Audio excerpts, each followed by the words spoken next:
Hi, this is John Four. I've got another GM resource review for you today. I'm going to show you how I organize my miniatures. And so I picked these up a few years ago, and it's Mastercraft parts organizers. And they're somewhat heavy plastic boxes. And in each box, they're sold individually, in each box are these plastic trays. And the plastic trays have 4 rows of 4 rows to put your parts in, and then each row you can slide these individual separators in. There's little slots in each of the row, and then they give you enough to divide up all the rows for every slot. So if you can see the lines here, it's hard pointing on the camera there.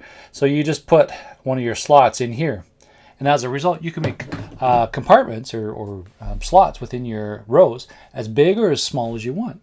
And so what I've done is I've put all my miniatures in the plastic drawers, and then I've just I've measured the compartments, or made the compartments the size of the quantity of miniatures that I have.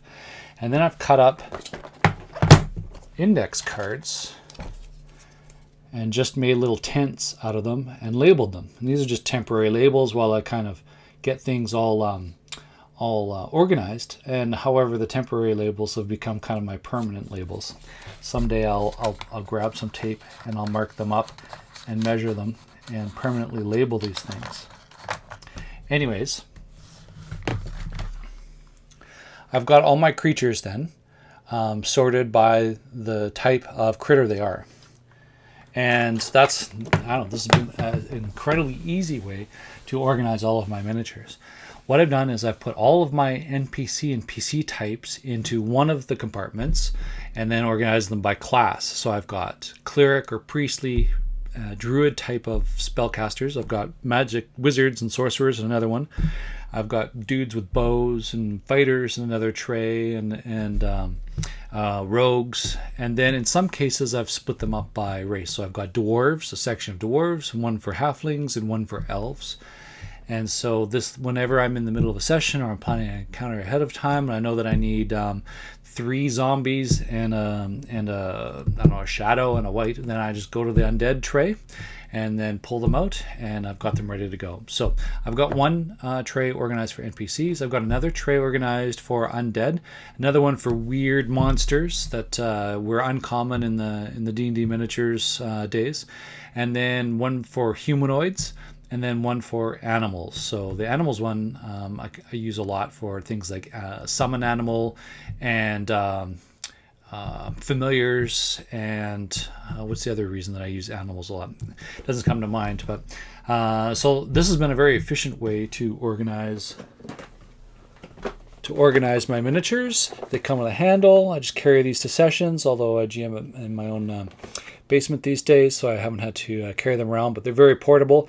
And then because of the trays, actually that reminds me, and another use I have for the trays is when I am GMing on the road, I just put all the monsters that I'll need, that I think I'll need in advance, and then I just take a tray, one of these with me. I don't try to carry the whole thing.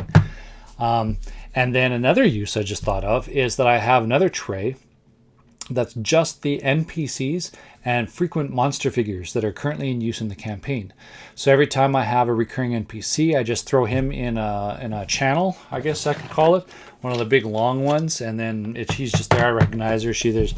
I recognize the miniature and pull the mini out whenever I need it. And then things like, oh, this is an undead campaign, great. I'll put in a few zombies and a few skeletons and a few whites, and I'm set. So that's how I organize my miniatures. Browse any hardware store and look for similar things. You want parts organizers and screw cases. Another example is fishing tackle boxes. Readers have written in saying that they organize their miniatures and their dice and pencils with fishing tackle boxes. And I found this way very efficient for managing my miniatures.